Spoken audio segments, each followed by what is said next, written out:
Aynan hozir sizning hayotingizda nima sodir bo'layotgan bo'lsa bilingki, demak xayrlisi shu ekan. Robbim o'z bandalariga juda ham mehribon. U hech qachon hech bir bandasiga zulm qilmaydi. Hatto bizning boshimizga dard, musibatlarni ham bizning foydamiz uchungina bizga yuboradi.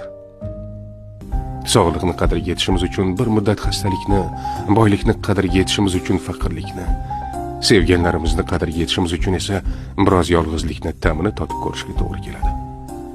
Ba'zan biz o'zimiz bo'lishga loyiq bo'lmagan joylarda bo'lamiz. Loyiq bo'lgan joyimizning qadriga yetishimiz uchun. Gohida bizni qadrlamaydigan insonlar bilan sinalamiz. Toki bizni qadrlaydiganlarni ajratib olib, ularni qadriga yetishimiz uchun. Bizning boshimizga kelgan har neda Allohning hikmati bor.